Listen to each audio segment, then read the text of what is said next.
What is up, everybody? It didn't do the countdown that I wanted it to do. I don't know why it didn't get going, but we are live. We are live over here on the Voice of College Football. No, you're not seeing things wrong. I am not Mark Rogers. He did not instantly sprout a beard and start wearing backwards hats like he's still trying to be in his 20s, like me. Don't worry about my age. I'm not that entirely young myself, but we are here. Darren Graham, your new host of Big Ten Live. And I'm going through all of this again because even though this is the second show so far since I've been hosting Big Ten Live, we had a little bit of a snafu last week where didn't get it streamed to the right page.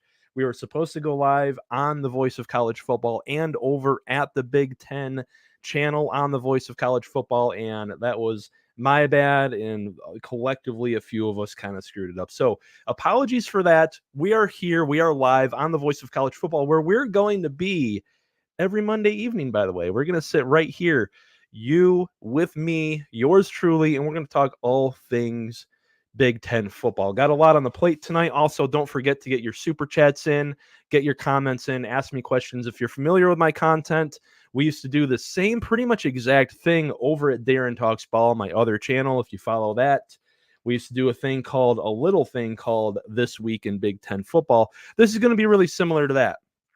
I have some notes. I have some things I want to go over from this past week. Crazy week in college football, by the way. Bama goes down to Vandy. USC loses to Minnesota, which we'll get into here in a little bit.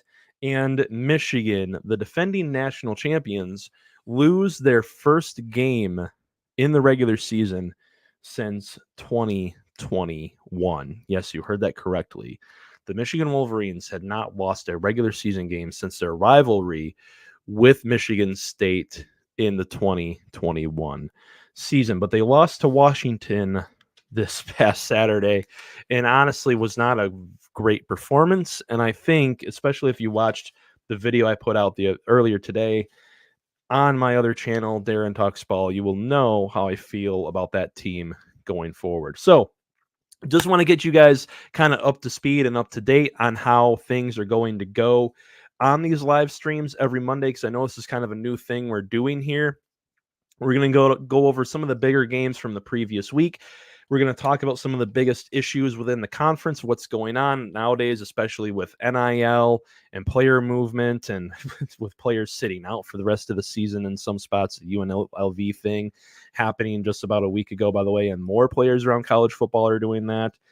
Player movement is an all-time high. Team movement between conferences is at an all-time high. There's always breaking news in the college football world. And now we're about halfway through the season, so I wouldn't be surprised if there were more coach firings and assistant firings and things. So we're going to go over whatever the news is of the week within the conference. And in case, again, you follow along with Darren Talks Ball, my other channel that I come from, doing a little bit of a Darren Talks Ball takeover here on the Big Ten channel at the Voice of College Football, which, by the way, I'm very excited for. I really, really want to thank Mark and TJ for the opportunity here. This is absolutely awesome. I'm glad I get to connect with you guys, and I hope we fit the vibe here, I guess is what I'm saying, at the Voice of College Football. And then we're going to preview some games for the upcoming week. But also, as always, if you guys hit the super chat, especially, but if you even just bring a regular chat along and you got some good questions, some good comments, we will respond to those in kind. And we're just going to get started here in just a second, really. I'm going to take a little sip. There's absolutely no alcohol in this. I'm not drinking on the job, Mark, I promise. I don't quite know what the rules are on that, by the way, on the Voice of College Football. Sure, I'm fine. Anyway, we need to start out tonight with Frank Carone. Let's go Buckeyes. Hey, they're looking really good right now, aren't they? We need to start off tonight with the Michigan Wolverines. And what we saw Saturday was pretty much what we've seen so far this entire season. The performance by Michigan wasn't really all that different. It just had a different result. I know there were some issues with players slipping. Jair Hill slipped on a touchdown reception that I thought he was honestly in good position for. He had his body turned. He was ready to play the ball. If he doesn't slip, that maybe that ends up being a pass deflection or an interception, but close only counts in horseshoes and hand grenades, right? And it definitely doesn't count in football. So there were some things where Michigan made some mistakes, both entirely of their own cause, and also there's some slips, some weird field stuff going on. Not trying to give excuses or anything, obviously, because we don't do that on Darren Talks Ball, and we're not going to do that here either. But there are mistakes that they couldn't control, and then there are mistakes, a litany of them, a bevy of them, that they absolutely could control in this one. So we're going to go over the Michigan-Washington game in particular in a minute here. And maybe this is me being a little biased. Maybe this is me being, I'm going to be frank and honest with you guys. And up front, I think that's what you guys deserve as the audience here, as a new audience for me, by the way. If you're watching me for the first time, this is me trying to get familiar with the Voice of College Football audience here. The one thing that I really hold myself to is being honest with my audience. I'm a Michigan fan. So maybe this is a little bit of me being biased because Michigan fan wanting to talk about his team, but I also feel like this team may not be a team, frankly, that we talk about much for the rest of the season. Because Michigan is not a good football team this year. I was willing to hold back some of my takes on this team. I was willing to hold back judgment for Sharon Moore and especially Wink Martindale and Kirk Campbell, as they're all new to their jobs. Wink Martindale hasn't coached in college for 20, 30 some odd years. Sharon Moore's never been a head coach before. Kirk Campbell hasn't been an offensive coordinator, the offensive coordinator at anywhere outside of Old Dominion. So he's never been an offensive coordinator at this level. And knowing what they have lost from last season, coming into this season, I bought into the hype. I did. If you watch my channel, I predicted this team would go 10-2, with the caveat that I thought that they could easily also be a 9-3 team. So 9-3, 10-2 is kind of where I predicted this team going. I thought it would be a step down from where they were, because where they were was at the absolute pinnacle height of college football. This team was something like 40-3 over that 3-year run where they beat Ohio State 3 years in a row. They went to the playoff 3 years in a row, and they won the national championship. So I did think they were going to take a step down. I did think there was going to be some drop-off. But I think looking back on it now, it was purely, and again, this is the honesty thing. And I tell you guys how I honestly feel, and sometimes with my self-assessments even, if you will. I think I was looking at this team through maize-colored glasses. And I think a lot of people were, to be frank, within the Michigan sphere. Sometimes we forget in college football, by the way, and we don't like to admit it because fans are fans, right? And they're obsessed with their teams like they rightfully should be. They love their teams. Their teams are near and dear to their hearts. Teams are like family to us, right? To some of us, especially, I would assume, to a lot of the people watching out here. Your team is a big part of your life. It's why you're watching a channel like this. And we won't admit that sometimes in order to get the most honest assessment of your team, you need to turn to your rivals, or people, maybe not necessarily just the rivals, but people outside of the situation, because rivals have their biases too, right? Before the season, there was a lot of talk about how this team doesn't have a quarterback. There was a lot of talk about, weaknesses along the offensive line, replacing all 5 offensive line starters, replacing guys like Mike Sanderstill and Chris Jenkins and, others, both the linebackers on that defense, that all-time great defense from last season, by the way. And a lot of us Michigan fans and Michigan people put up what we call in like the psychology world, and that's where I have my degree, by the way. So we're going to kind of look at it through this frame for a minute, if you will. A lot of us kind of put up what we call defense mechanisms. And we kind of coped with it. And we said, we denied it. We denied what was really, looking back on it now, and again, hindsight being 2020, what was really the reality of this team, which is it's got a first-time head coach a team that lost a ton of players to the NFL, a team that just lost one of the best coaches in college football from the last 10 years. I think that's safe to say now. I know Harbaugh had his druthers at the beginning of his tenure, but it ended with a national championship. And he's one of the few, I think one of the only three. Has there been two or three coaches that have coached in a college football national title and in a Super Bowl? Pete Carroll is the only other one I can think of, but correct me in the comments if there's others I'm blanking on. I'm only 34, just for reference. So if you got something from like the 70s, you're probably right, because I wasn't alive back then. But Michigan, I'm going to use a weird analogy here for a second. And I know it's a weird one, but bear with me. And I use a lot of weird analogies, in case you haven't noticed. I'm a nerd. My camera is sitting on top of a couple of Magic the Gathering deck boxes, by the way. We run on a shoestring budget over here, and we're also massive nerds. So shout out to anyone out there who plays the greatest game on earth. I'm going to use a weird analogy, but follow along with me for a second. I think a lot of you, especially people my age, probably remember the show King of the Hill. In one of the first few episodes, it's funny, he's got his truck that he's had for like 20 years, and it's been a reliable truck, and he absolutely loves it. You know, it really pulls on my heartstrings as like a Midwestern guy who drives an F-150, you know, and grew up with like a grandpa that had an old F-150 and things like that. And he's upset and he's sad and he's grieving because his truck is obviously on the fritz since it's about to go. There's something major wrong with the engine or something. And he goes through the whole episode and he literally cries over his truck, which is like the comedic part of it, right? Who would cry over a truck? Michigan football is that truck, or it was in the off season. And the fans were Hank. We wanted so bad to hang on to what we had with Jim Harbaugh and what we had with those coordinators and what we had with Ben Herbert, that culture, that really great head coach, that winning program, all those players. But we forgot in a way that that's not how time works. That's not how college football works.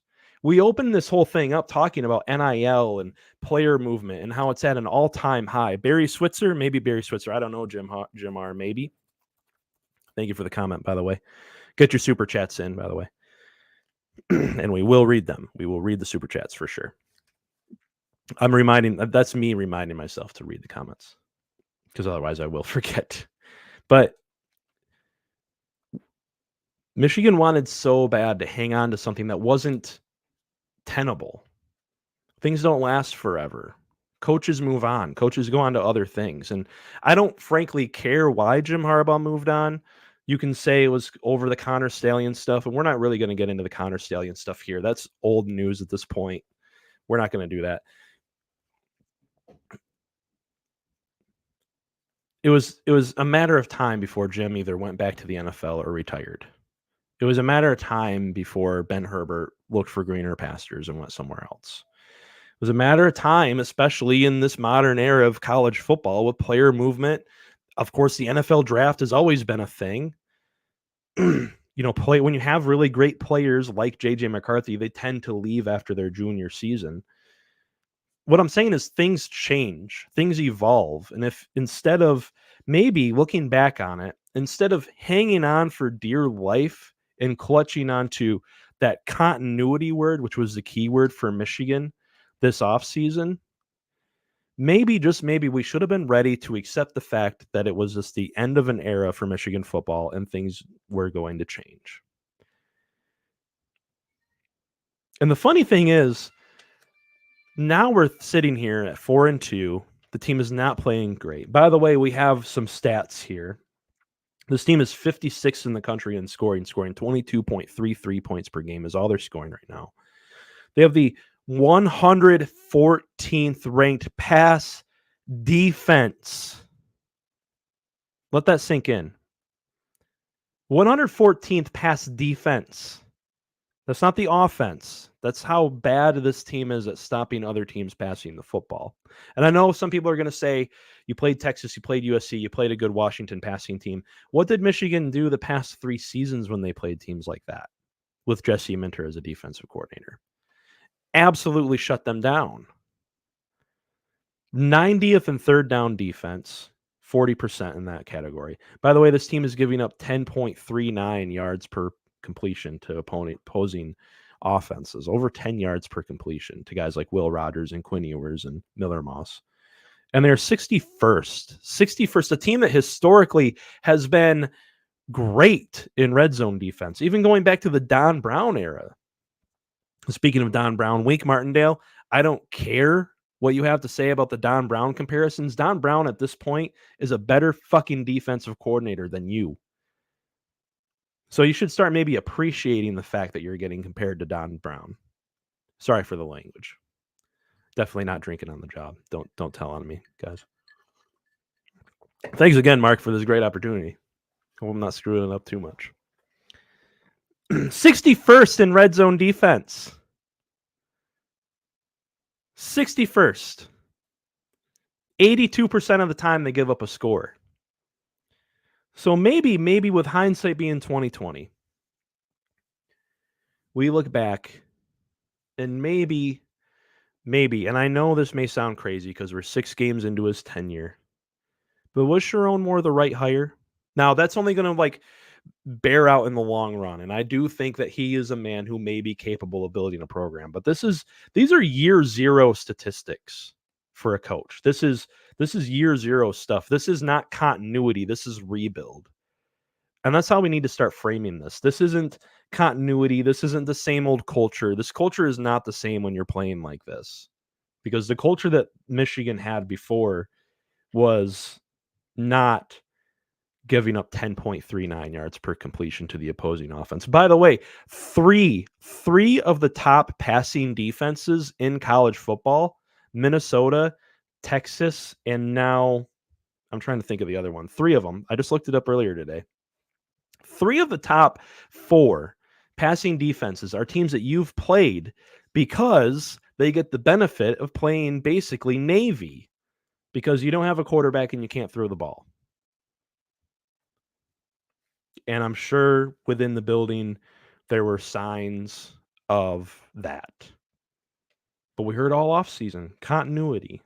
This is the same culture. These are the same people.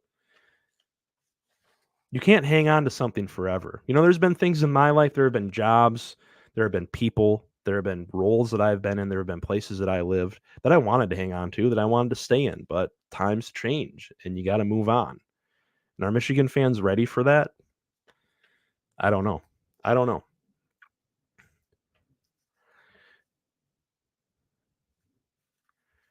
Looking at some of the comments here. Mike Fort says, it's a health issue and we lost our whole damn secondary issue. Will Johnson's still on this team. Jair Hill was a top-rated recruit. Zeke Berry was supposed to... We heard all offseason that Zeke Berry was supposed to be the guy, and he's out of position constantly, by the way, in that Washington game, which, by the way, we're going to get into in a minute here.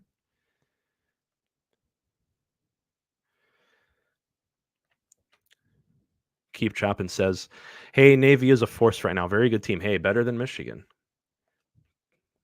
Better than Michigan.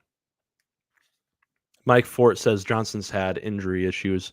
He has had injury issues basically throughout his career that he's dealt with. So that's fair, but still.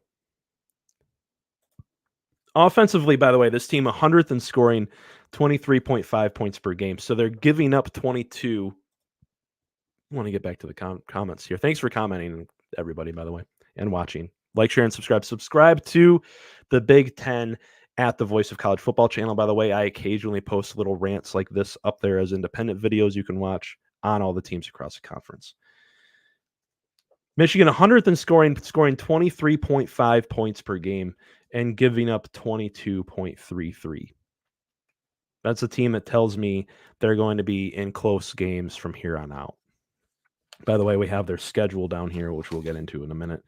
129th in passing offense, 114th in passing defense, 129th in passing offense, 8.5 yards per completion, which honestly is better than I thought it was. Colston Loveland, one of the best tight ends in all of the country, by the way, against Washington this past weekend. Longest completion was 8 yards. Like this many. I'm holding my hands too close to the camera, but you guys can count.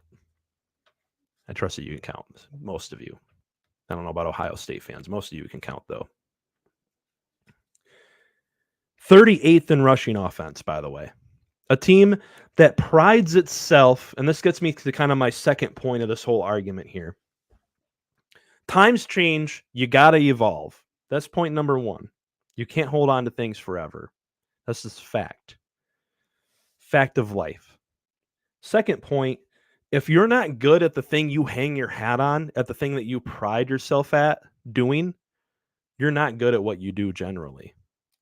This team is outside of the top 25 in rushing offense, outside of the top 30, damn near outside of the top 40 at 38th. They're only getting 5.06 yards per carry. By the way, Ohio State, Oregon, some of the teams that you have coming up are rushing for around 7 or 8 yards per carry. And don't look now, Ohio State has one of the best offensive lines and one of the best rushing attacks in the entire country. Again, I told you guys, as a Michigan fan, I'm not going to gloss over things. I'm not going to be cupcakes and rainbows. This isn't Josh Pate here. I'm not going to sit here and say, well, they can still do it. Sharon Moore's got no, it's not good. And we're going to call things out when they're not good. I don't like bad football. I want to talk about good football, which we will get into in a minute, by the way. We're going to end this one off with a Ohio State versus Oregon preview, and we're going to get a little bit into Penn State, who I really think is a really great team this year, by the way, traveling to USC.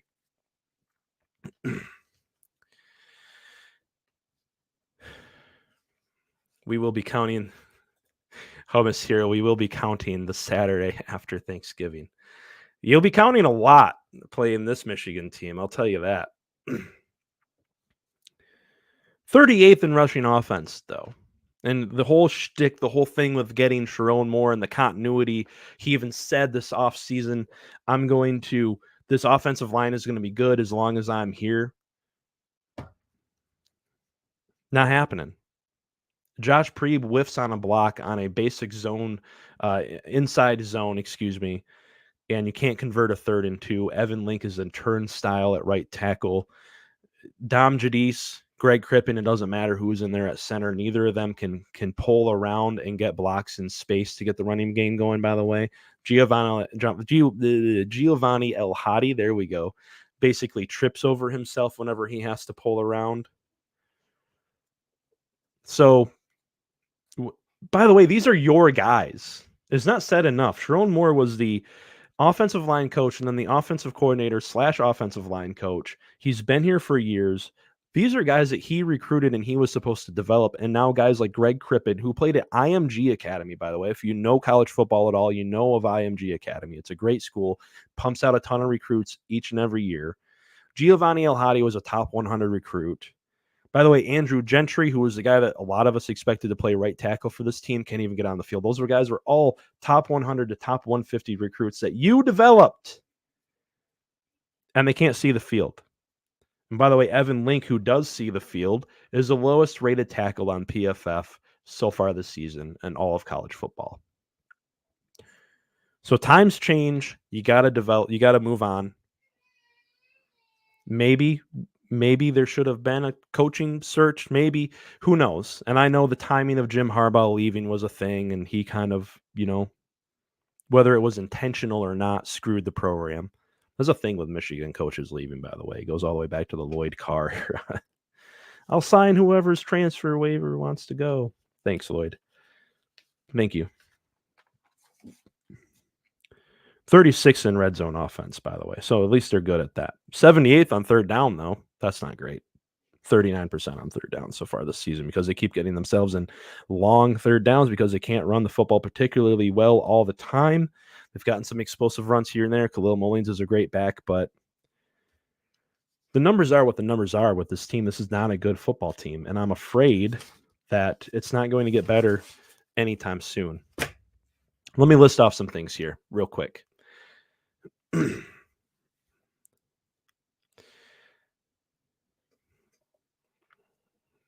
So what you're saying is no more finalists this year. Are you kidding me? Not even close. I don't know if you're I don't know if that's a joke, Mike, for it or not, but yeah. Not even close. Not even top 5 offensive line in the Big Ten, honestly. And it may not be getting better anytime soon. I know we're getting like 30,000 foot view and we're looking out years ahead at this point, but point number 3, now that I think about it, things change. You got to move on. You got to adapt. You're not good at the thing you say that you're good at and you claim to be one of the best at, and you hang your hat on. This offensive line will always be good as long as I'm here. Well, I don't see it so far this season. Point number 3, and I know this is probably going to irk some Michigan fans out there. Point number 3, culture and development, and that being your number one thing with finding great players and getting great players and getting results in college football. It's like catching lightning in a bottle. It doesn't happen very often at all. It's not sustainable. Again, looking outside of the paradigm of Michigan fandom and Michigan circles, sometimes rival fans and just college football fans in general will give you a more accurate assessment of your program because they don't have those biases. Everyone in college football knows you have to recruit at an incredibly high level to be competitive. Everybody. Bud Elliott's blue chip ratio is a tried and true thing.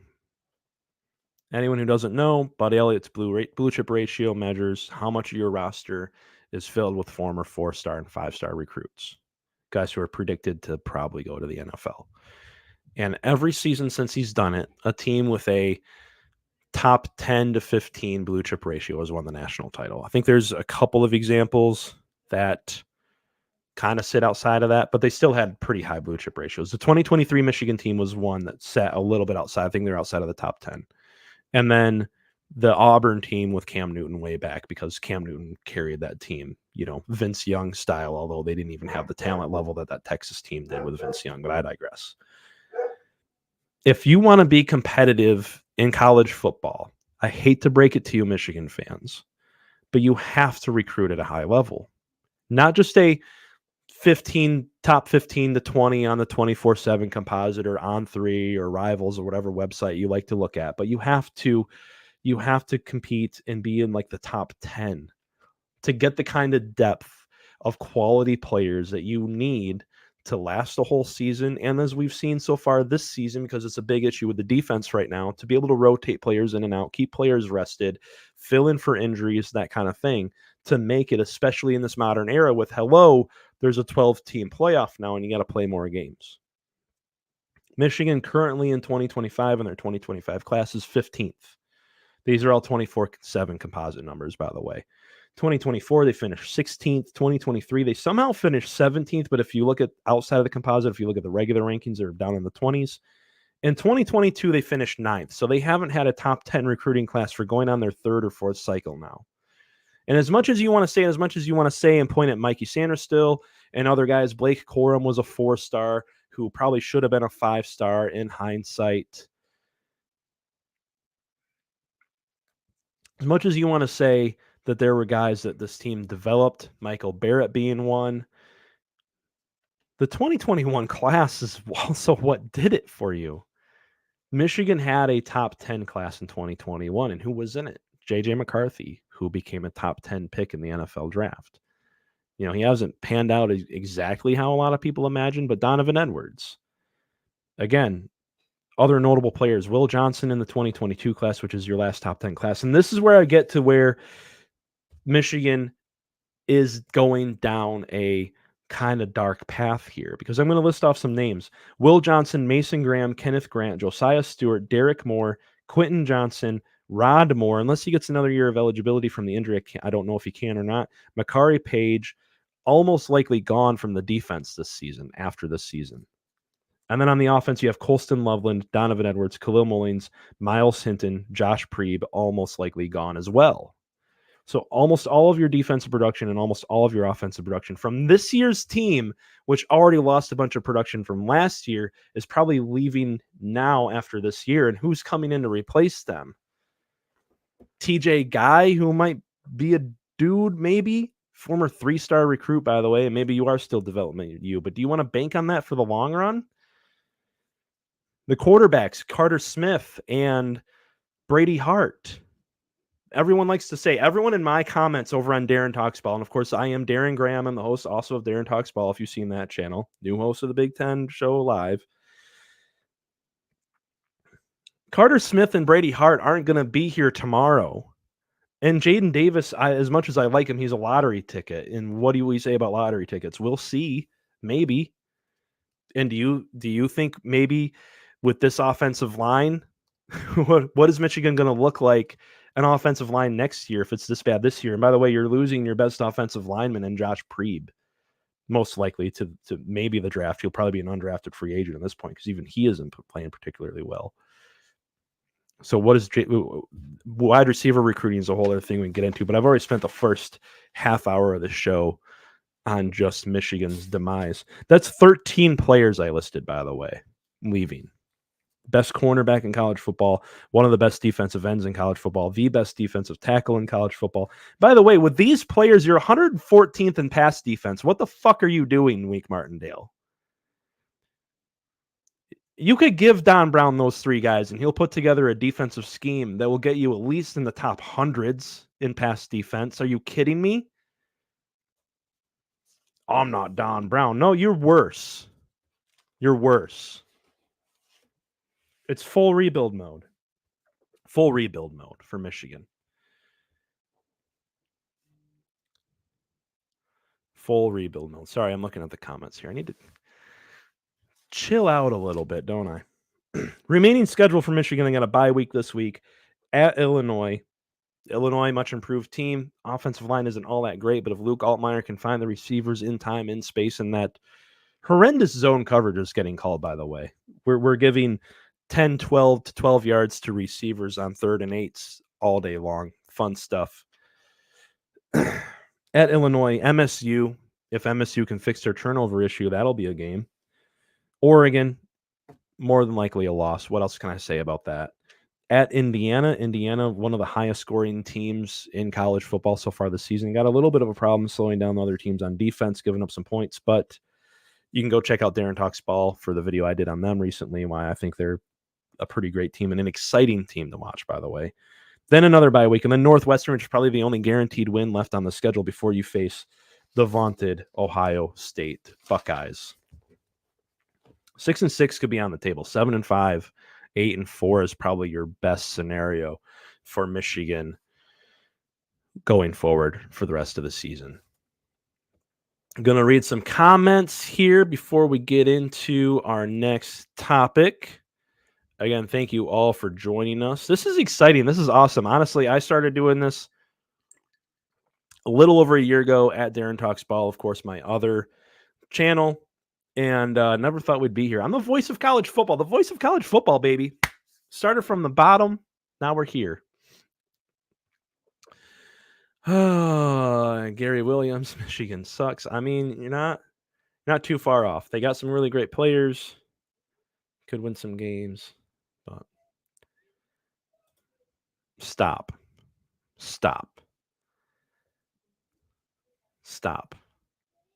Don't forget to get those super chats in, by the way, y'all. Appreciate anyone who does a super chat. Keep chopping. Thank you for watching. Could certainly beat MSU and Northwestern. I think those are probably the two wins. I pull up the schedule in the little screen share thing, but honestly, I don't know how to do it. I'm new to this. I don't use this software to stream on my other channel. Mike Fort says he's blitzing. He's blitzing like Don Brown. Yeah, not exactly like Don Brown schematically. It's different, but the blitz rate is definitely up there. Okay, we're going to get into Michigan versus Washington. And we're just going to kind of briefly go over this one because I've already spent the first 34 minutes and 30 seconds of this one talking about Michigan.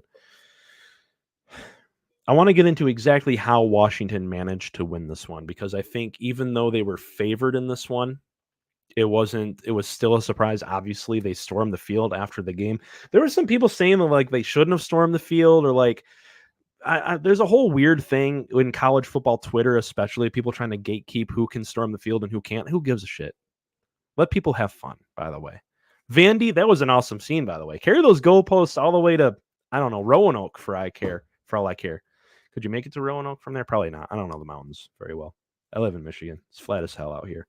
How did Washington win this game? Well, it's really not that complicated. They came out firing, and they tested Michigan's secondary, which is something that a lot of people, I think, a lot of teams haven't done so far this season.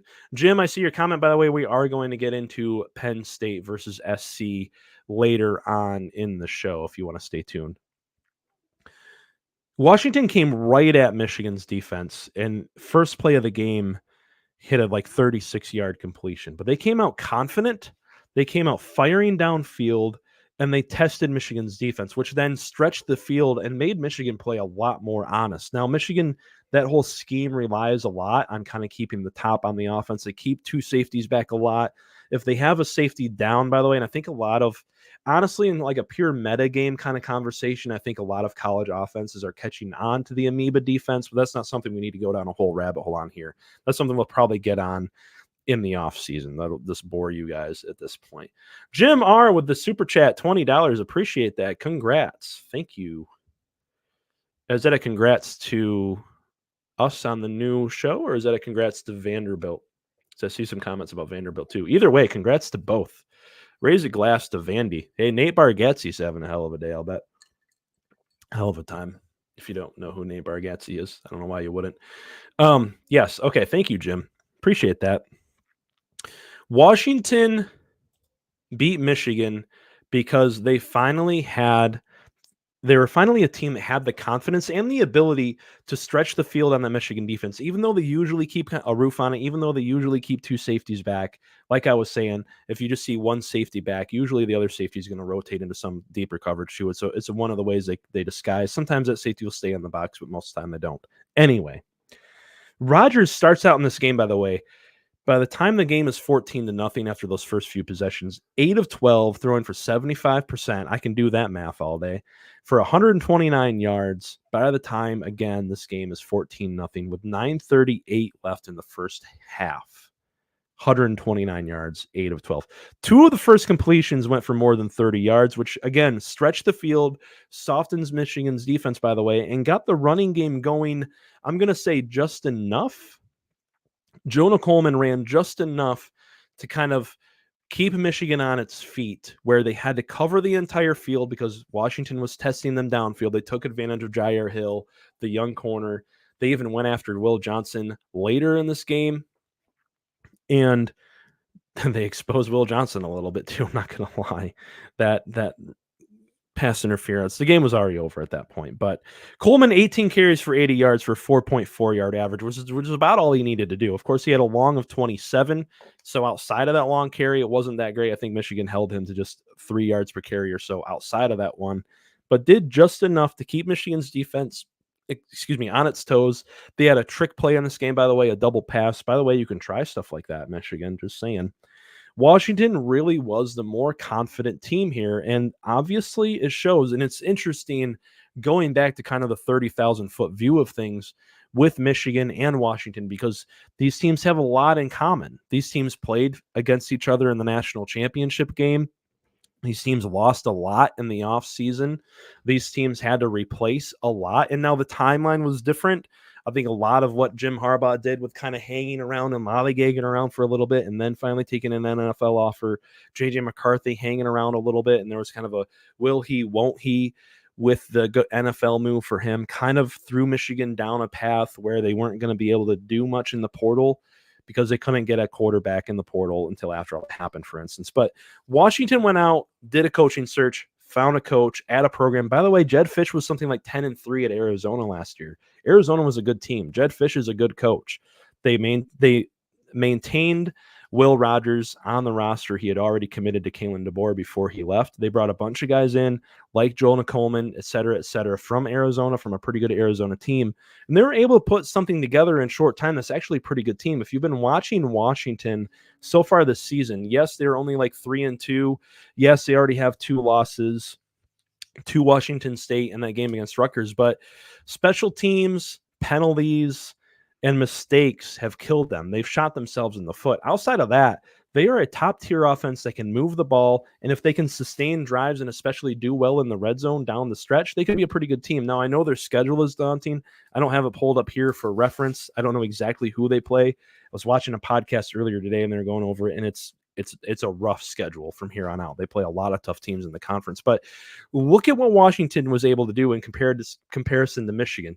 Two very different paths. One found a way to get talented people on the roster, and one found a way to just, desperately try to hang on to what they had. And we saw it play out in this game, to be frank. Troy V, did anyone really think JJ was coming back? I didn't. There was some talk out there amongst certain people that there was like an NIL push to keep him. I don't know. I'm not really an insider, but that was a talk.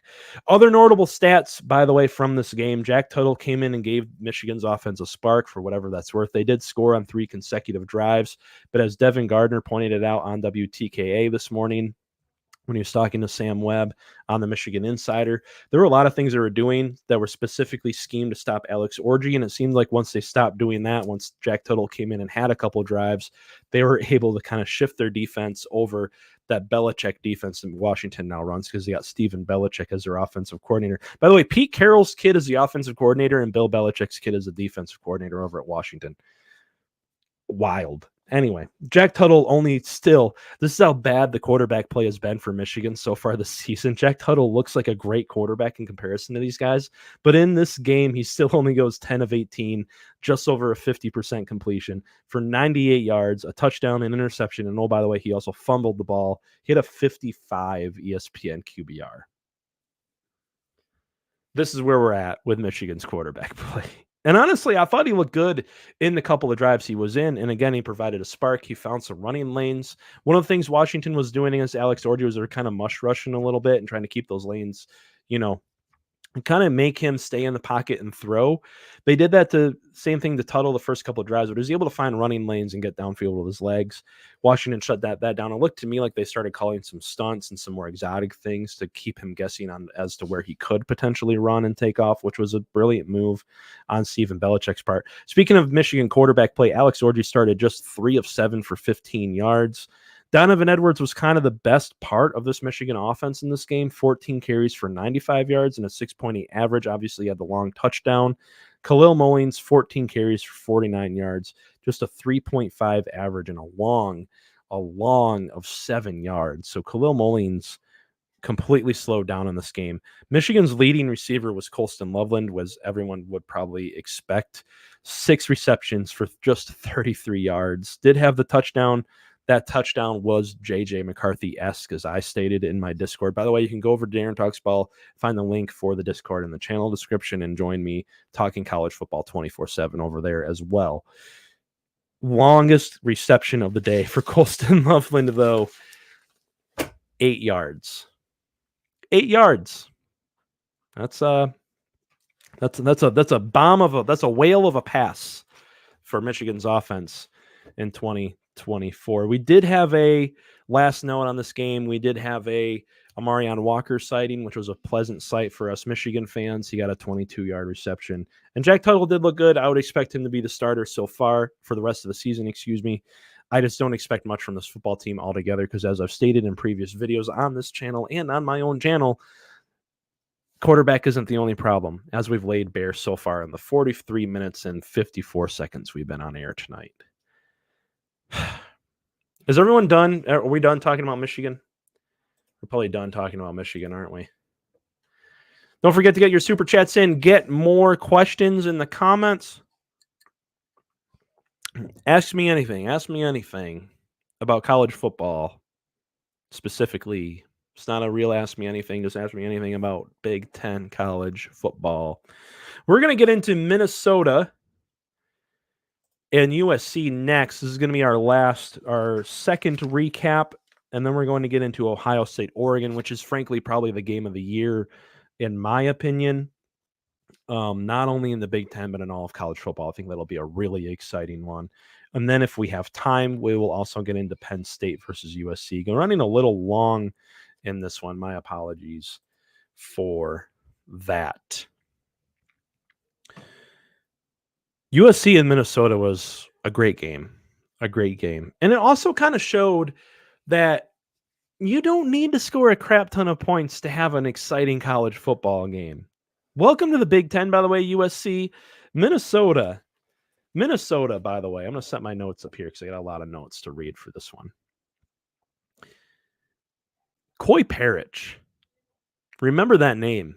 The kid is a hell of a player. High-level 4-star recruit, by the way. Got offered late in his recruitment to go to Ohio State, but stuck it out and decided to go with his hometown team.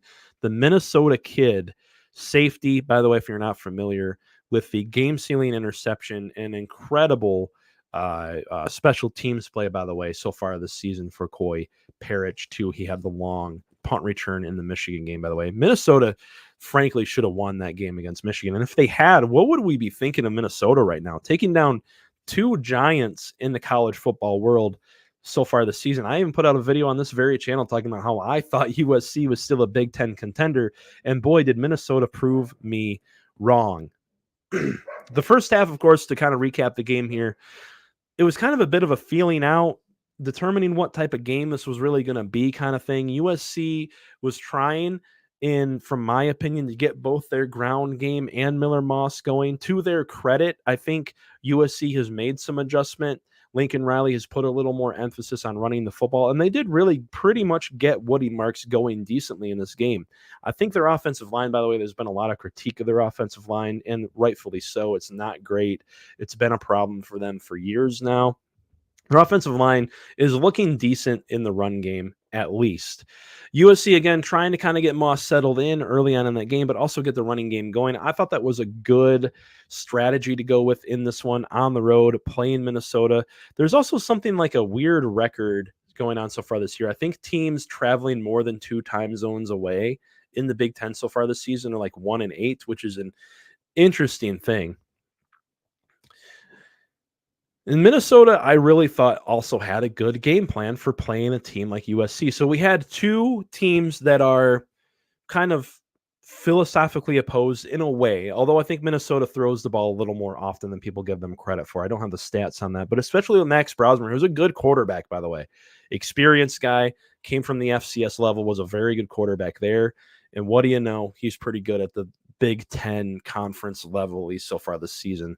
We got to see them play, other teams outside of the conference in a bowl game or something like that.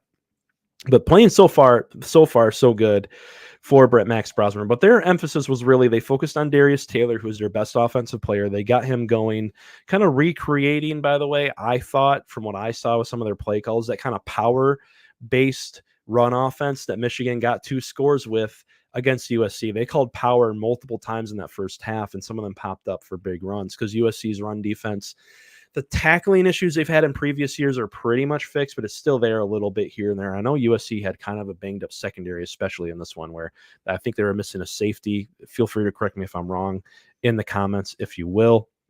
And then there was kind of a weird segment, a weird turn of events towards the end of the first half. There were 2 fumbles within 90 seconds of each other. Each team fumbled. First, it was USC as they were kind of driving, looking like they might score to end the first half, and then Minnesota. And then it ended up tied 10-10 at the end of the first half. And I was thinking at that point in the game, this is where USC, with more talent, with a great quarterback, with a great coach in Lincoln Riley. I do think Lincoln Riley is a great coach. Do I think he's an elite coach? Do I think he's one of the best coaches in all of college football? Maybe not, but he's a great coach.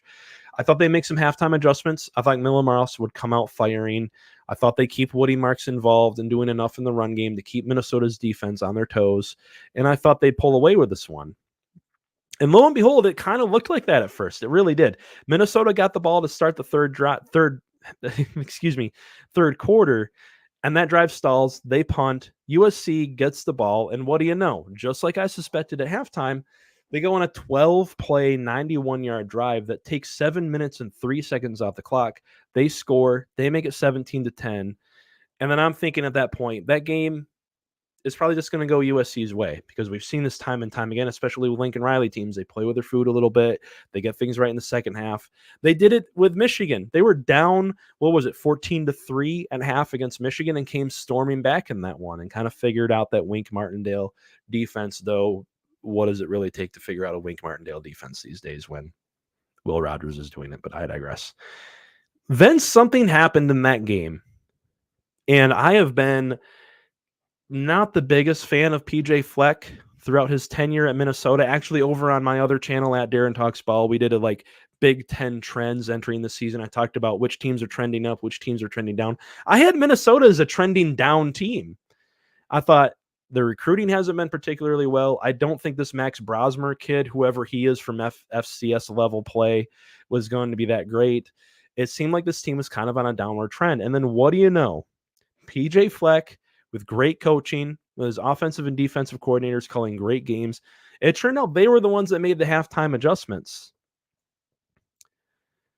And they took this game over. USC's last 3 drives after that touchdown, by the way. Are you ready for it? This is what happened on their last 3 drives. This is each of their last 3 drives.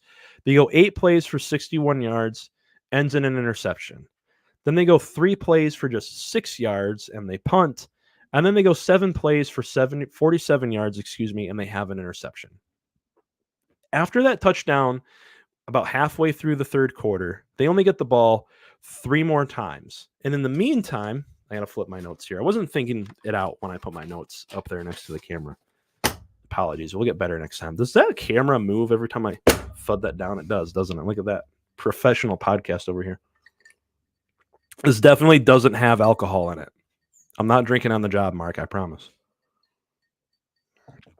Get a little captain in here. Excuse me. Miller Moss in his last 3 possessions. In those last 3 possessions we just mentioned a minute ago, 4 of 10 for 57 yards, no touchdowns, and 2 INTs. Meanwhile, Max Brosmer, the FCS kid, the kid that none of us have heard about so far entering this season, I hadn't heard about him. I feel like I'm a pretty big college football nerd. I don't know about you guys, but I hadn't heard of the guy. Meanwhile, he goes 8 of 10 for 101 yards. They efficiently drive down the field each time they have the ball. Minnesota does. They keep the ball largely out of Miller Moss's hands. Again, 3 possessions. 3 possessions is all they got. Darius Taylor does enough. Again, talking about what we were saying about Jonah Coleman a minute ago in the Washington-Michigan game. Jonah Coleman did just enough in that game running the football to keep Michigan's defense honest. Darius Taylor did the same thing. He didn't have an explosive game, actually. He actually only carried the ball 11 times in the second half for Minnesota, but he got 50 yards out of it and averaged 4.5 yards per carry, which is all he really needed to do.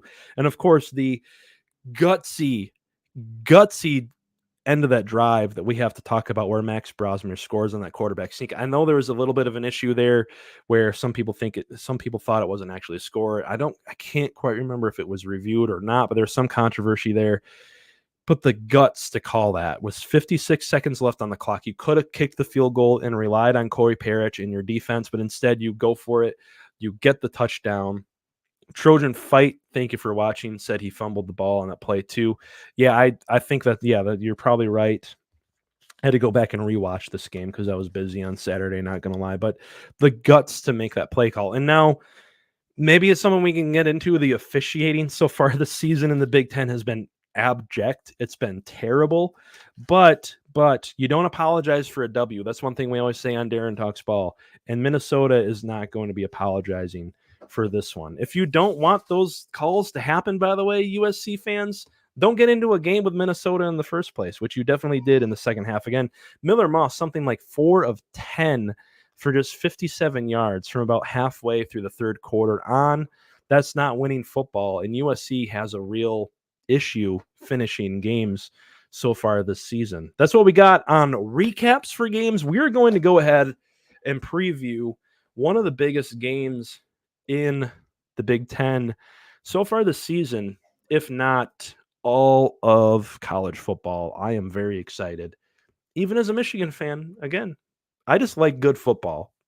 I like good football. I don't know about you guys, but I love good football where you got good quarterback play. And we're going to get that here. I'm going to try sending my notes up there again. See if that works out well. I'm going to read some comments for a minute, though, before we get into that one. Don't forget to hit that super chat button. By the way, keep us rolling here at the Voice of College Football. Keep the boss man happy, because honestly, he might not be too happy if you find out what's in this drink right now. It's this Coke. Don't worry about it. Not drinking on the job, I promise. Oh, Trojan fight.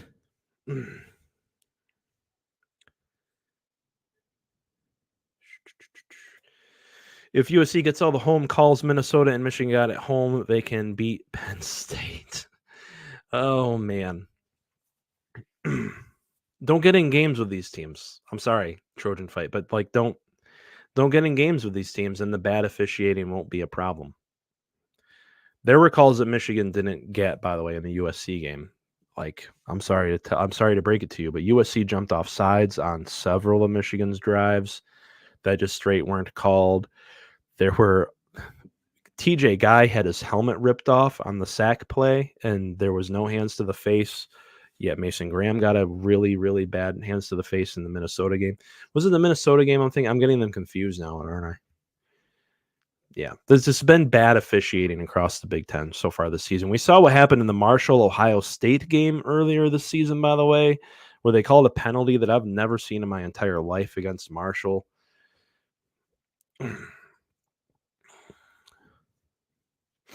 Jim R., I think OSU has the team this year. Tough to pick against them. OSU is the most complete team in college football. They really are, from top to bottom. I mean, even like when you think about the coaching staff, like the Chip Kelly, Jim Knowles, and Ryan Day is elite. It's elite. I'm saying that as a Michigan fan. Trojan fight. Is it true a lot of the former Pac-12 refs were hired? I don't know. I know there was some combining of things, bringing the things together, but I don't actually know. The Pac-12 lives and survives, by the way. They've added some new teams. I'm blanking on all of them because, frankly, I don't pay that much attention, but I wouldn't be surprised. Big Ten refs have been kind of bad for a few years now, too, though, so I'm not going to blame it all on the former Pac-12 refs. Yeah, just scrolling through the comments here. Manny C., how far does Indiana go? Do they make the playoff? Good question. We're actually going to talk. We can talk a little bit about Indiana for a minute before we get into the Oregon-Ohio State game, because Indiana is kind of one of the biggest stories of college football so far this season.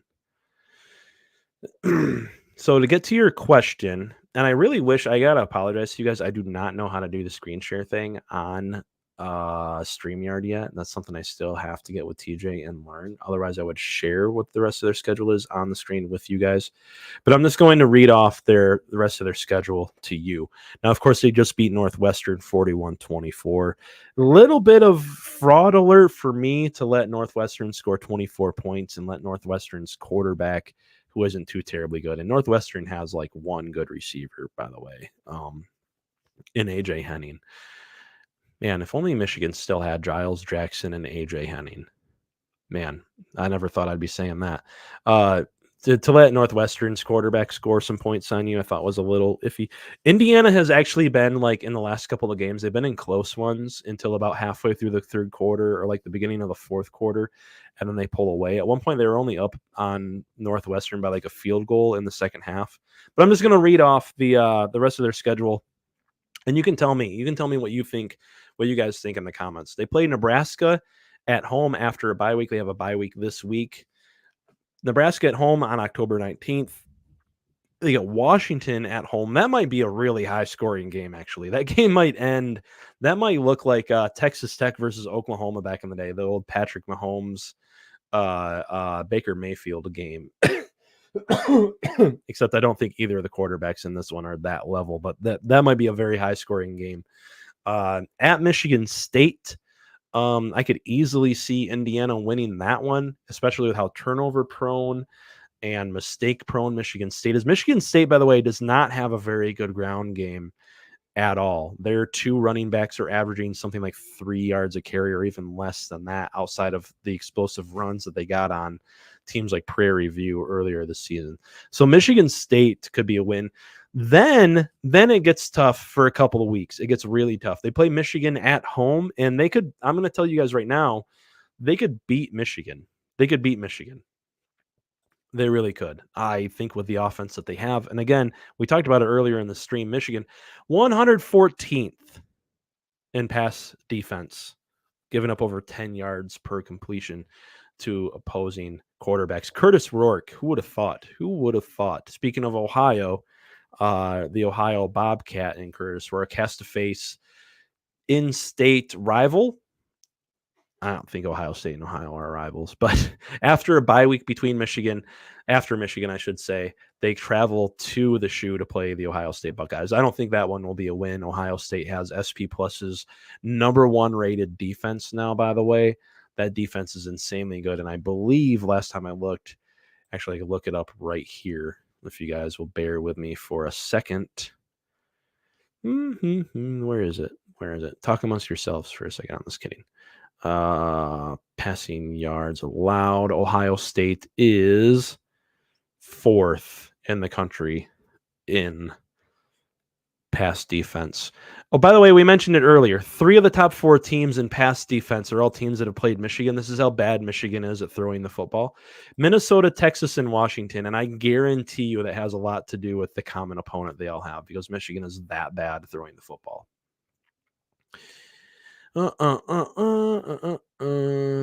Yeah. So Indiana then finishes out their season, of course, in their rivalry game with Purdue, one of the worst teams, if not the worst team in the Big Ten. Purdue already just fired their offensive coordinator, and Ryan, I'm blanking on his name.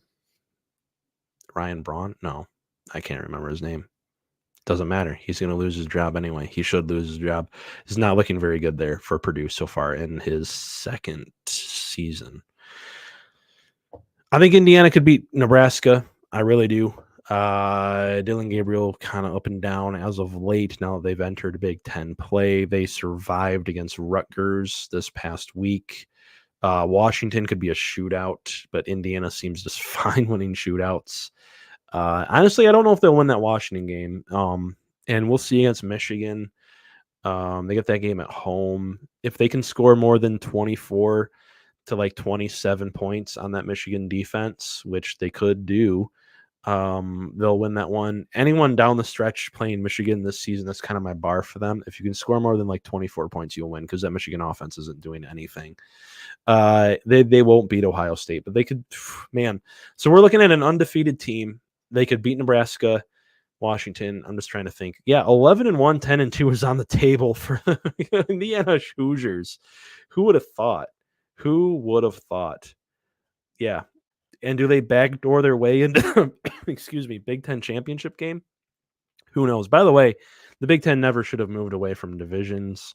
Some of these teams, with not having divisions, you really water down the schedules for some teams, and other teams you make more difficult.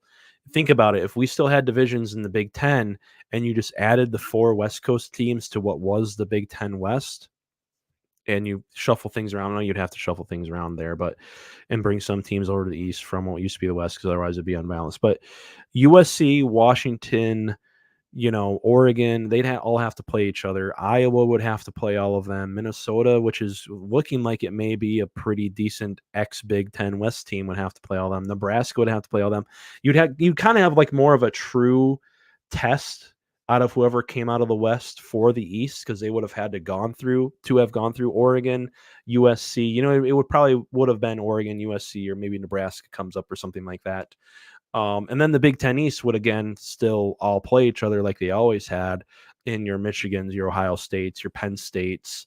And then Indiana would probably still be, I think they used to be in the East, if I'm remembering right. And they would have had to play all those teams too. So we would have really known if Indiana was still any good probably by this point if we still had divisions. But instead, some teams get some watered down schedules because they don't play. Let's see. Indiana doesn't play Oregon. Well, if they weren't in the West, they wouldn't play them anyway. But anyway, that's my thing. That's my shtick on that, I guess I should say. They don't play Oregon. They avoid Oregon. They avoid USC. They avoid Penn State. And let's be honest, Michigan. Michigan's now the 24th ranked team in the AP poll, by the way, and they really shouldn't even be in the AP poll, in my opinion. Anyway. Nick, that's the OnlyFans. That's the OnlyFans. You're on the wrong. You got to switch over to the OnlyFans for that. Anyway.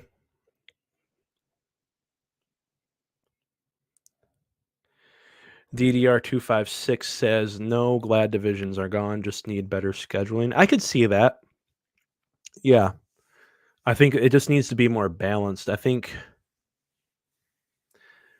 Well, hear me out. If we still had divisions, you could almost do, with having 18 teams, in a 9-game schedule, this is the way I see it. And I know this is a whole tangent. We are going to get into Penn State at USC, by the way.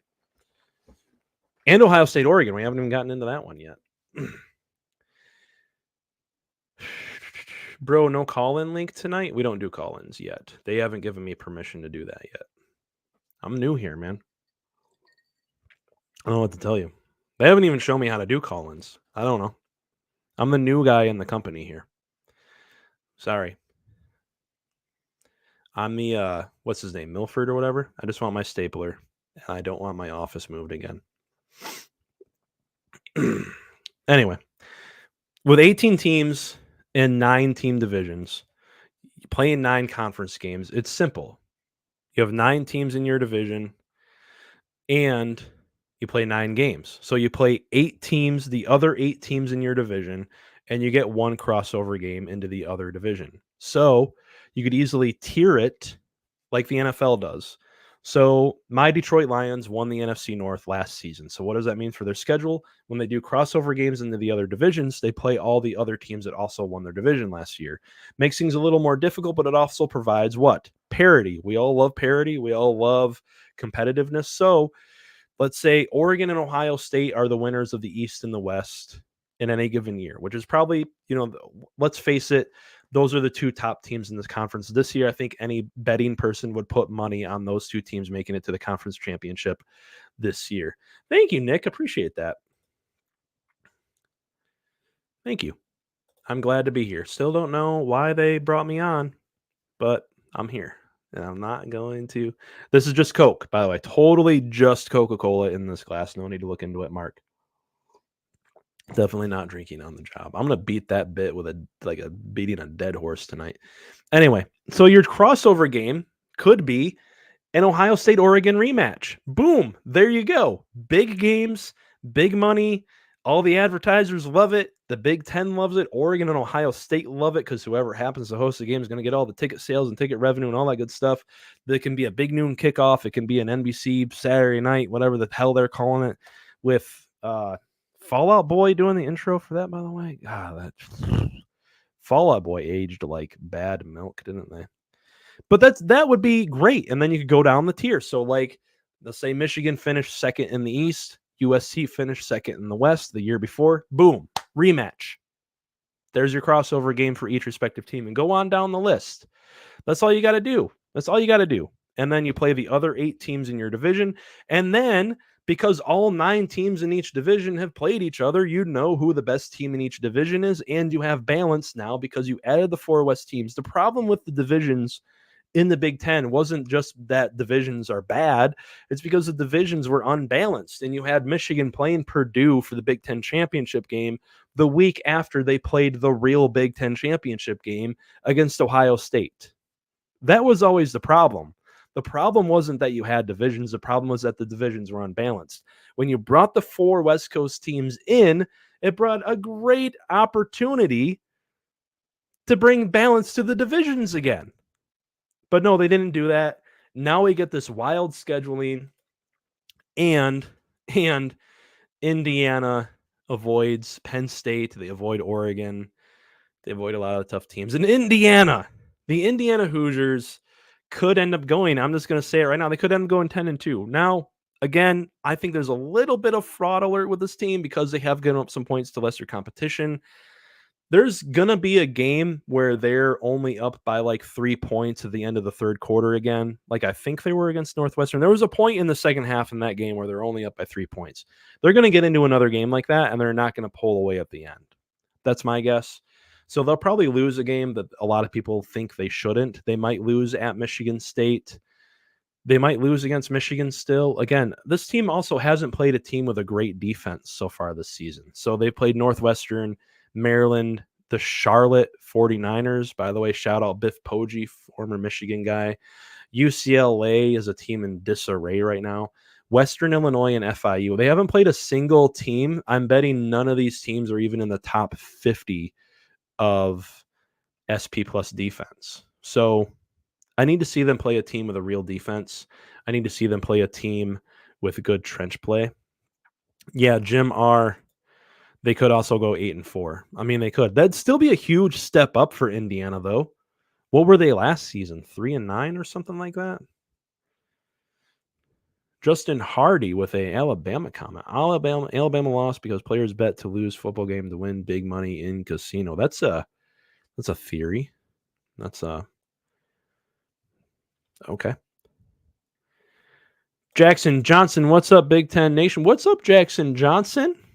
Hanging out here. Definitely talking some ball. That's what we do here, right? Talking Big Ten ball. But yeah, Indiana could go 8-4. They could go 11-1. It's really hard to tell with all that they've played. Again, FIU, Western Illinois, UCLA, Charlotte, Maryland. Sometimes, too, in college football, and this is my last point on Indiana before we get into these game previews. Sometimes I call it the deep ball heuristic, or if you want like the, I don't know, flashy offense fallacy, if you want to find one with an alliteration, kind of catchy. It seems like every other year there's a team that comes out and they air the ball out quite a bit. They score quite a few touchdowns. They have a flashy offense against lesser competition, and we all kind of pounce on them as they could be the team this year. Sometimes it's true. 2019 LSU happened. But also, this team put up 77 points against an FCS school, and a lot of us were like, whoa, what's Indiana doing? They put up 42 against UCLA, 52 against Charlotte. Charlotte was another game. I believe at one point they only led that game like 17-14, either right before or right after halftime, and then they pulled away. So a lot of they gave up 28 to Billy Edwards and Maryland, by the way. And Maryland is a team that lost to Michigan State. Not that transient property is a thing we want to do a lot of here, but it's tough to really suss out still halfway through the season as to how good Indiana really is. All right. It's a little audio trick for Chris. Shout out to producer Chris, by the way, who does all of the thumbnails and editing and stuff you guys see on these videos. Does a really good job. I wouldn't be here if it wasn't for having people like Chris in the background helping out with all this stuff. So shout out to Chris. Thank you so much. And thank you again to all of you guys watching and Mark Rogers for this awesome opportunity. Again, I'm definitely not drinking on the job. This is just Coca-Cola. Don't look into it. We're going to preview Ohio State versus Oregon. This is going to be the game of the year, I think, in the Big Ten. And it's been hyped up for months now. It's almost one of those what more can I even say about it? It's like talking about your favorite film or something after a few years, or your favorite, I don't know. I really like each of these teams, and I'm really excited for this one. And it's interesting too, because we just went over kind of a transient property thing, and this team beat this team, which beat this team. In this case, these teams have a common opponent, and a common opponent that played each team right back to back. So we get this kind of, in the research world, we call it treatment. They each got a similar treatment. So we got to see what Ohio State looked like with the treatment that was playing Michigan State, and we got to see how that same treatment affected Oregon. And it's really interesting because each team beat MSU kind of in the same fashion. MSU was able to move the ball a little bit here or there, but They turn the ball over like they typically do. MSU had some wins on defense, but not enough to keep the game close. And ultimately, both Oregon and Ohio State, when each of these teams played MSU, their talent and their skill position play and their trench play, even, especially for Ohio State, by the way. Ohio State has a really good offensive line. Like I think they've pretty much fixed that offensive line. But also, we don't know, speaking of Indiana, who we just talked about a minute ago, we don't entirely know that much about Ohio State because Michigan State's probably Michigan State and Iowa. Now that I think about it, they did play Iowa this past week, and they ended up putting 35 points on the number 1 rated SP Plus defense in Iowa. So that's their one big test so far this season. But we still don't really know too much about either of these teams. And now Oregon hasn't necessarily played entirely up to their potential. But I always say, and I keep coming back to this, especially with Oregon this season, be wary of a team that isn't playing up to their potential, but is still winning games. And for Oregon's case, not just winning games, but completely blowing teams out. I would say, especially with the Dylan Gabriel interception that he threw in the end zone earlier on in that game, especially with some of the incompletions, and some of the, a couple of stuffed runs here or there where Jordan James was trying to get going. In spite of all that, Oregon beat Michigan State 31-13. Or 31-10. What was it? I'd have to look it up. My score prediction for that game over at Darren Talks Ball was 31-13, I think, and I just misquoted. Yeah, 31-10. I had predicted to go 31-13, so I guess pats on backs for getting that one close.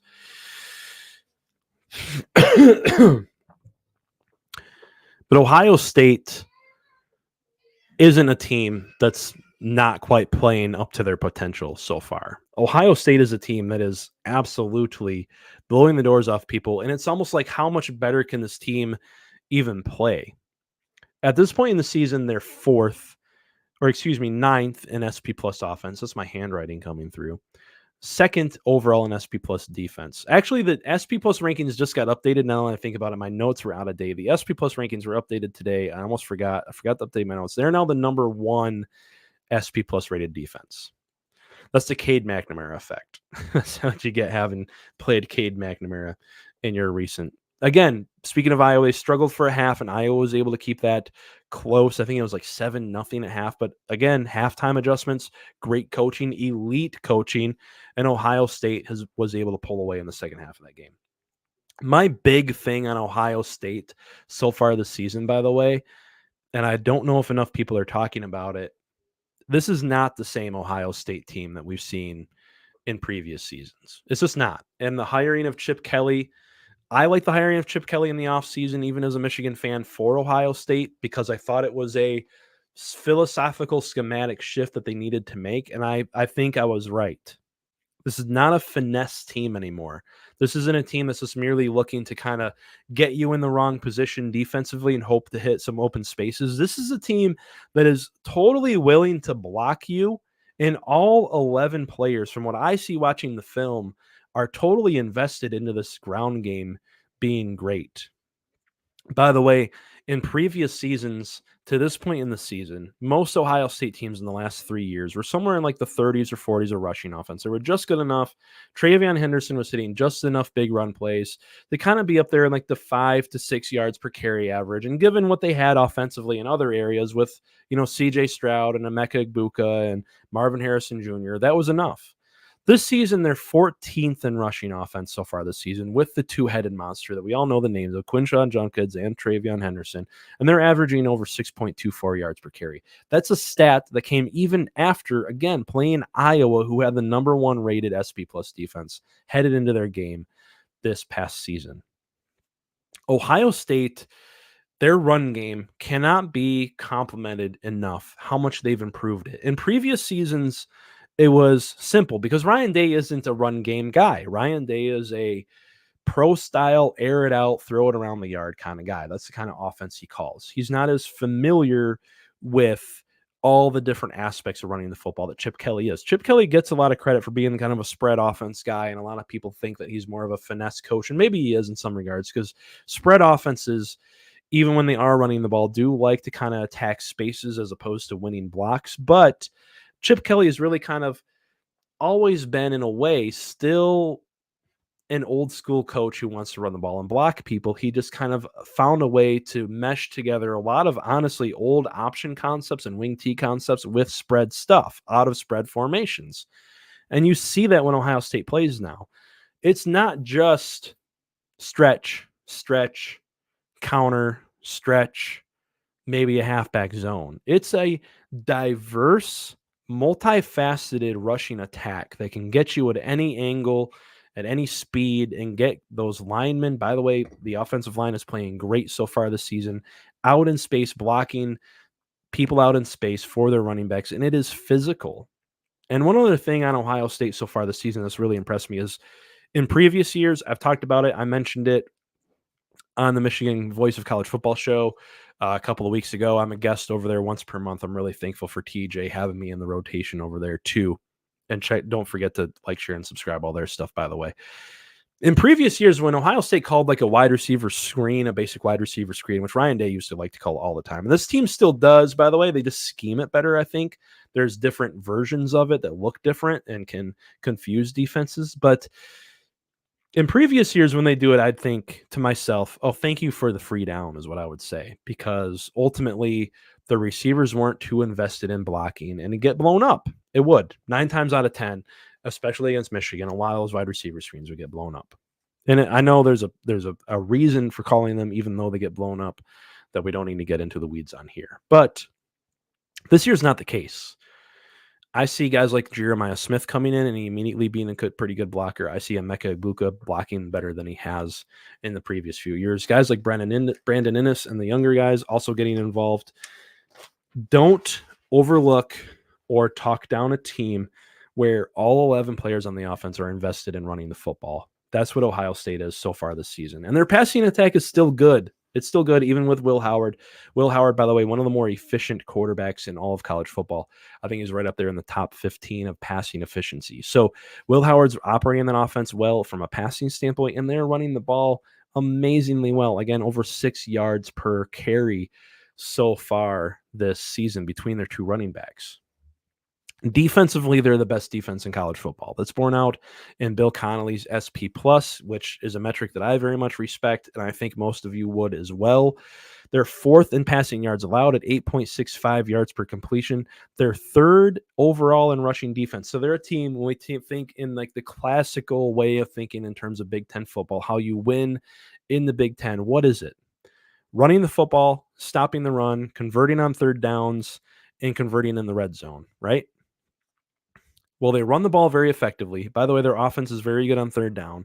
And their rushing defense is 3rd in the entire country, giving up 2.25 yards per rush, and that's after they played Caleb Johnson in Iowa. And granted, they haven't played a schedule like Michigan. Granted, they haven't played a lot of other testy teams like Iowa, but that's also what makes this game intriguing, because I still don't entirely know if they're really this good, and I think we will know for sure that the answer to that question after playing Oregon. By the way, Ohio State's defense is 3rd in red zone defense in the entire country too. So this is going to be a matchup of absolute juggernauts. I think everyone would know that by now. It's probably why you're here watching. But Oregon, kind of thinking in the rock, paper, scissors way of looking at these matchups, is what I like to do a lot of. Oregon kind of seems to have, and they're getting it pieced together just in time. They really are. They're finally clicking, I think, enough to be effective against this Ohio State defense, because earlier in the season, of course, they had some issues with the offensive line. They've kind of since fixed that. They got the kid moved over to center, which seemed to be a great fix for them. They, of course, struggled in a game with Idaho. They struggled against Boise State, but everyone's going to struggle with Boise State, honestly. I think, honestly, if Boise State plays Michigan tomorrow, Boise State probably wins, but y'all ain't ready for that conversation yet, especially you Michigan fans out there. But Oregon has what may be a great test for Ohio State in rock, paper, scissors matchups, because Oregon's efficient. And against great defenses, the best way to go about it sometimes, because you're not going to hit all your deep shots against Ohio State.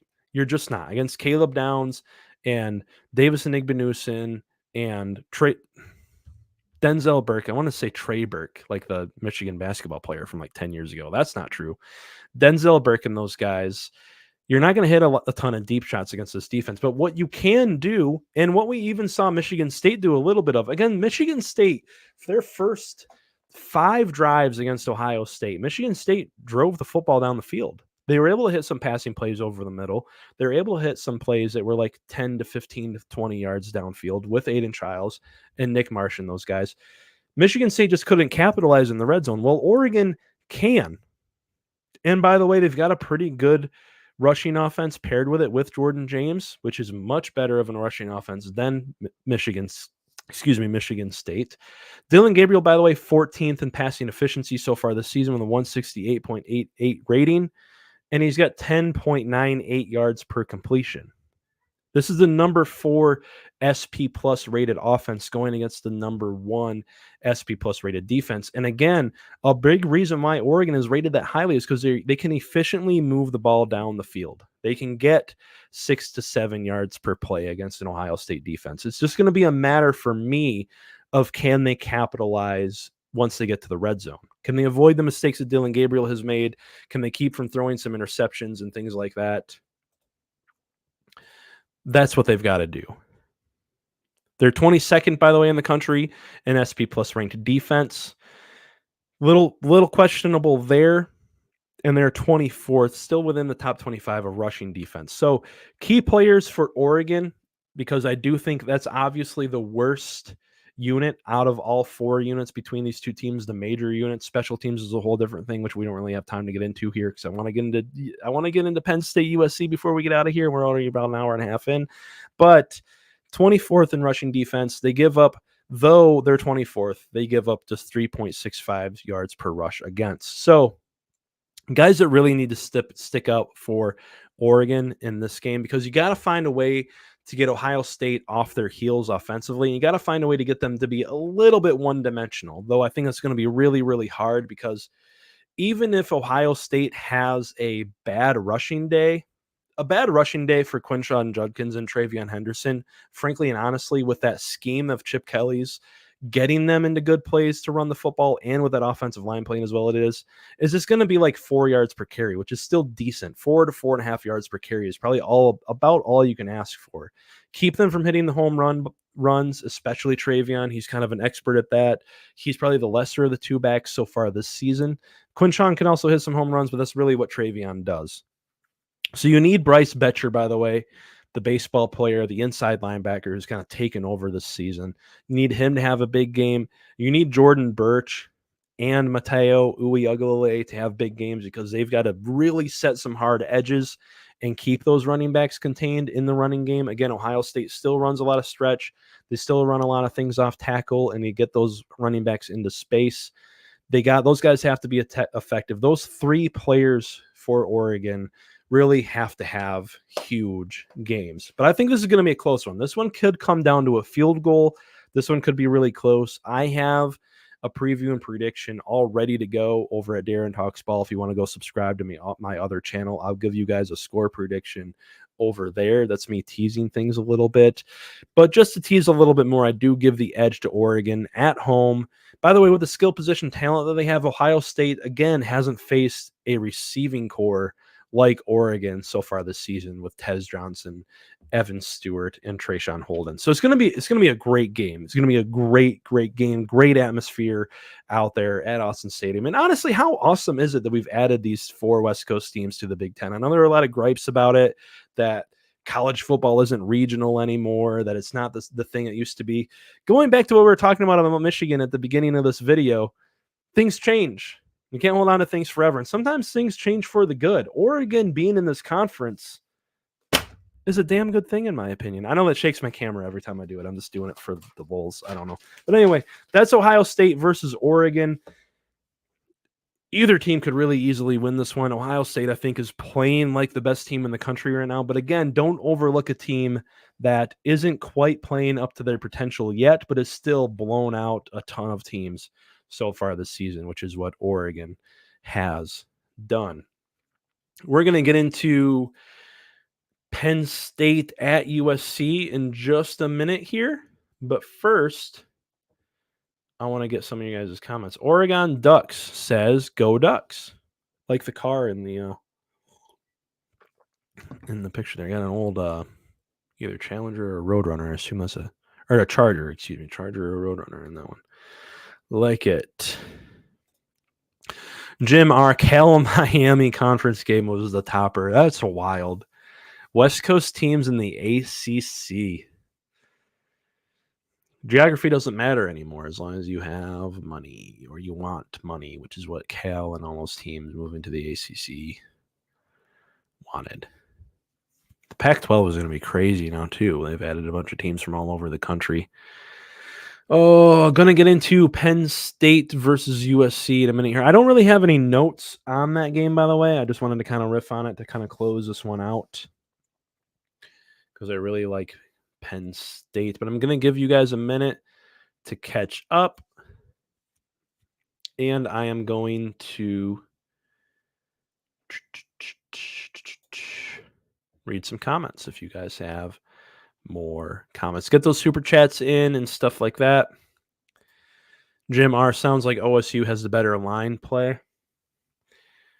Yes, but I will say one thing, and one thing that I didn't really get into in that preview. Jordan Birch and Mateo Uiagalelei are probably better, honestly, so far this season, better pass rushing defensive ends than Jack Sawyer and JTT. The one complaint that I've seen from Ohio State people so far this season is that the pass rush still hasn't quite been there. I think Jack Sawyer leads the team in sacks with like 2. And considering the teams that they played, I mean, Akron, you couldn't get like 4 or 5 sacks on Akron. You couldn't sack Marshall for more than what you did. Yeah, I think Jordan Birch is a really, really good defensive end, by the way, that people aren't talking about enough. That guy is big, fast, long, all the things we typically say of really good defensive ends. He's got all the physical traits and the motor too.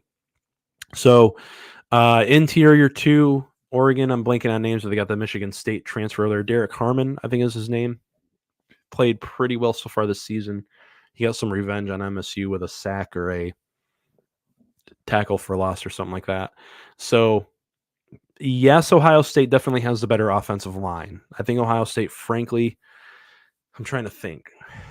We're about to get into Penn State, USC. I actually really like Penn State's offensive line. I think they've played incredibly well, especially in recent games. They've been able to run the football.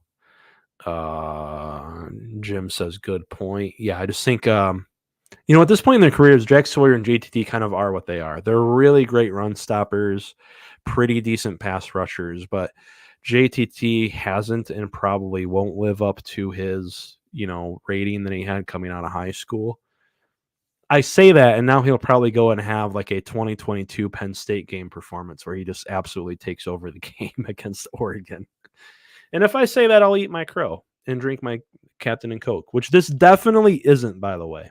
Definitely not Captain and Coke. It's just Coke, Mark. It's definitely not an alcoholic beverage. I'm not drinking on the job.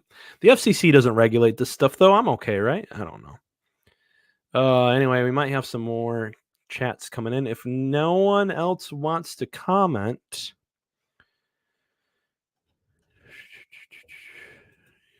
Troy V says those details don't tell the entire picture. Most offensive plays against them. QB got the ball out in about 2 seconds. Offenses were playing the short game against Ohio State. Yeah, there's a little bit of that, but also it's Akron. Like,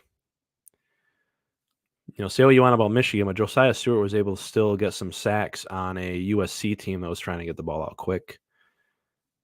Eventually there were multiple points in that game, and in every game Ohio State has had so far this season where they put teams in 3rd and longs, which are opportune times for a sack, and they didn't get it done. Now, that's my one critique of Jack Sawyer and JTT. They are great players. Don't get me wrong. Even I, as a Michigan fan, will sit here and say they're great. But JTT, there's a little bit of a Rashawn Gary aspect to his, story at Ohio State. Anyone who remembers Rashawn Gary at Michigan, he was a very, very, I think he was the top recruit in his class. I remember it was a huge deal when he committed to Michigan.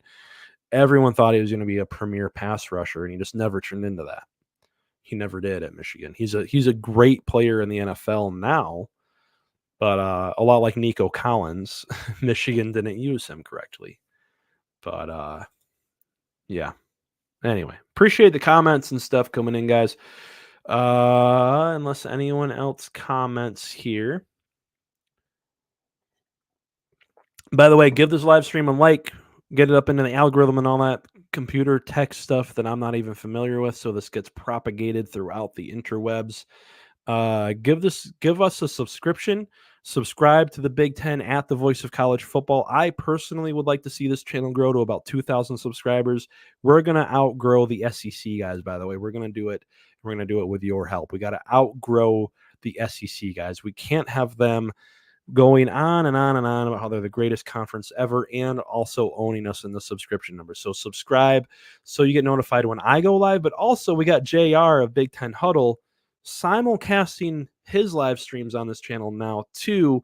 And we've got regular content. We've got Indiana Hoosiers live coming up, Rutgers live with some new hosts. Great guys, by the way. I've talked to them already in my various guest appearances on Voice of College Football so far. Got a lot of great things going on over here at the Big Ten, at the Voice of College Football. So subscribe. You'll get reminded when I go live every Monday at 8, all that good stuff, and you'll get my regular rants that I put out through the week as well. Speaking of rants, we're going to get into it right here. One last rant for this live stream, and then we're going to be out of here. Thank you guys so much for watching. Penn State at USC, another great game this weekend in the Big Ten, and I got to say, in case you guys missed that video I put out last week on this channel, I really like Penn State. I do. There was a comment a minute ago about trench play. I think Penn State might have one of the best offensive lines in the Big Ten, especially talking about the run game. And we talked about Ohio State a minute ago and how all 11 offensive players are committed to the run game for Ohio State. That is exceptionally true for Penn State.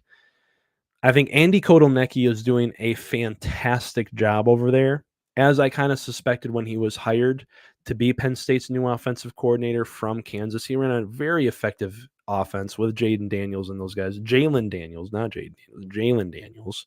You got Jaden Daniels, you got Jalen Daniels. One's in the NFL now. He ran a very effective offense for Kansas the last couple of years, and now he's at Penn State, and he's doing a pretty good job so far too. Now, struggled a little bit in the UCLA game, but UCLA was kind of running the ball a lot. They kept it as they made it a low possession game for Penn State. But if you look at the stats and like the analytics of that game, Penn State against UCLA was actually very efficient, scored on the majority of their drives as that game progressed. So they're just an incredibly efficient, great running team. And what have they lost to twice now? Well, Michigan's not necessarily efficient, but running teams with some level of efficiency, right? Minnesota, efficient, great at running the football. Michigan, not necessarily efficient, not great at quarterback, but good at running the football, right? Penn State is an absolute Thor's hammer in comparison to those teams when it comes to running the football. And even if they aren't necessarily running the football particularly well, they will scheme ways to run the football. They'll get into those wildcats with Tyler Warren. They'll put Nick Singleton and Katron Allen in the backfield and make you have to figure out who's getting the football in any given play. Drew Aller will use his legs at times. They'll run some read option with him. They are committed to running the football. And I don't know if D'Anton Lynn's USC defense is exactly tailored to beating that. D'Anton Lynn's scheme is it's under the same umbrella of schemes as the Wink Martindale, Jesse Minter, Mike McDonald defenses of Michigan for the past few years. They put the ceiling on or put the lid on the offense, They're tailored towards stopping this like big time passing attack that has taken over college football in the recent years with like the Ohio States of the world and others out there, Texas and Washington of last season, for instance, Kalen DeBoer's offense, that kind of thing. Penn State isn't that kind of offense.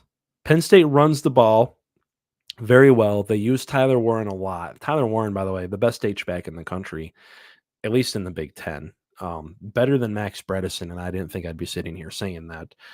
And then they do have the added element, and it's something that we haven't seen from Penn State in previous years, of throwing the ball occasionally downfield. Drew Aller has been very effective throwing the ball downfield when he's needed to, when it's there and it's open. And Andy Kotelnicki, by the way, we talk about support systems for college quarterbacks. Drew Aller has a great support system, and he has a great support system in terms of his offensive coordinator. So I think this is a mismatch. It's a mismatch. It's a mismatch, of course, for USC's defense in this game. USC gets this game at home, though. Of course, this will be a game that'll probably, it's 7:30 Eastern. It'll open up. I'm assuming it'll still be daylight on the West Coast and then transition to night. I don't know exactly what the atmosphere is going to be out there in LA. Not going to lie, the Coliseum is what it is. Empty seats lots of the time, even when USC is playing relatively well and they just lost to Minnesota. So will there be energy there?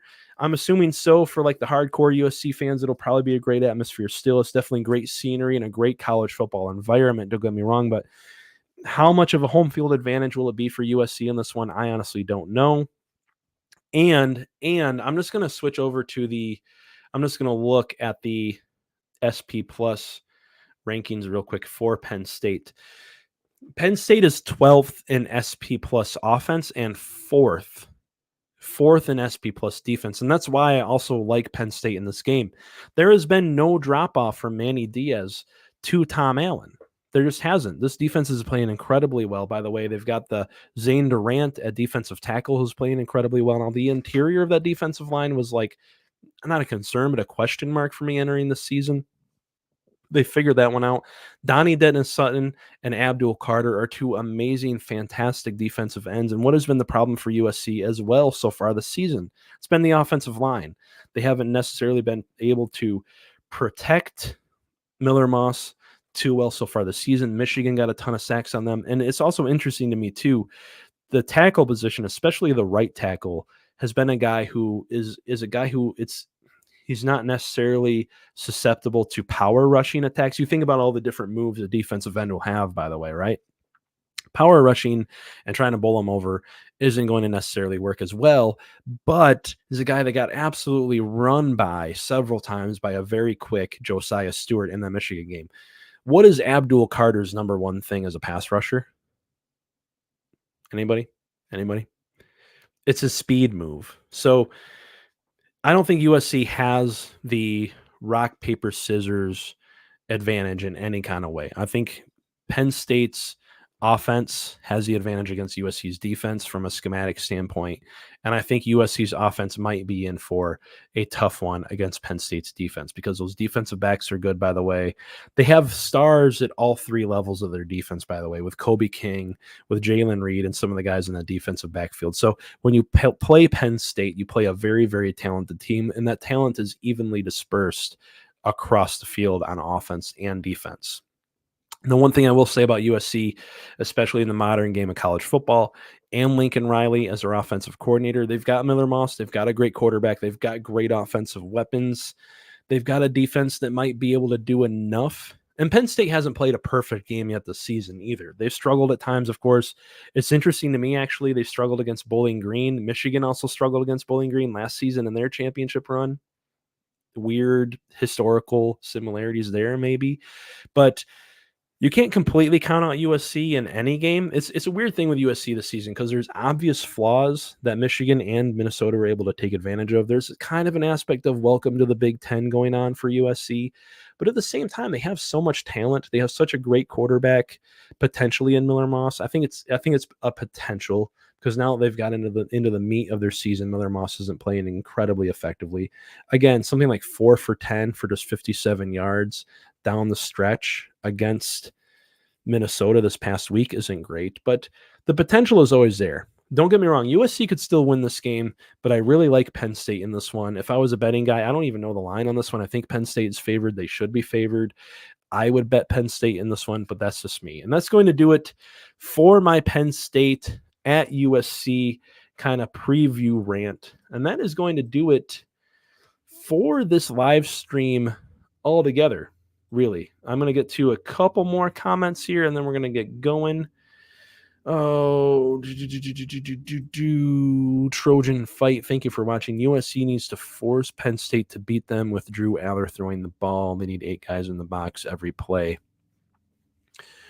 Well, Drew Aller's been effective when you do that. That's been the big difference for Penn State so far this season, but I think that might be what USC does ultimately try to do. It's kind of a case of you're going to lose if you let Katron Allen and Nick Singleton loose. You don't necessarily know for sure you're going to lose if you let Drew Aller loose, right? So that's a good point there by Trojan Fight. Going to get to a few more comments here before we get going. Thanks for the analysis. Well done. Thank you, Jim R. Appreciate it. It has nothing to do with what's in this drink. Trust me. It's just Coke, Mark. It is just Coca-Cola. Promise. Why did I wink there? That's weird. Why did I do that? Anyway. Gonna get to a couple more comments here. Manny C. Thoughts on Penn State defensive coordinator Tom Allen? Like I said a minute ago, Tom Allen has done incredibly well so far this season. Again, they are 4th in SP Plus defense. If you guys watch these live streams going forward, I really lean on the SP Plus metrics a lot. I really like Bill Connolly's model, so we'll use that quite a bit. For reference, Ohio State is number 1 in SP Plus defense, and in defense, the lowest number you have is the best. So Ohio State is a 9.1. Penn State's an 11.4. So they're really like a point. What are they, like 2.3 points behind Ohio State in SP Plus? And another thing I really like about SP Plus, just to ramble on that a minute, is it's opponent adjusted. So it kind of takes into account who you've played. So it's a very good metric. I don't even know the math behind it. I'm assuming Bill Connolly is a nerd like myself, who also is capable of running SPSS. If you're not familiar with SPSS, it's like it's Excel on steroids. I'm gonna get to a few more comments here. Speaking of SP Plus, Indiana up to 17th in SP Plus. So Bill Connolly is relatively high on Indiana. The defense is 32nd, though. The offense just 19th, even though they're scoring like 40 points per game. Yeah. But anyways, if we don't get any more comments, I'm going to get going. You guys, thanks again so much for watching this live stream. Really appreciate it. We're going to be back next week, by the way. We got a guest lined up. I believe we have a guest lined up. I'm actually going to have to double check that. I don't think we have a guest lined up next week. I think it's the week after. My bad. Anyway, we're going to get this one wrapped up. Really appreciate you guys all watching. And don't forget to like, share, and subscribe so you get notified when we go live every Monday. This is just the 2nd episode. I'm going to be here. I'm going to be your host every Monday night throughout the college football season and throughout the year, because as you know, here at Voice of College Football, there is no off season. And I'm going to end this live stream on that and go drink this Captain and Coke. See you guys.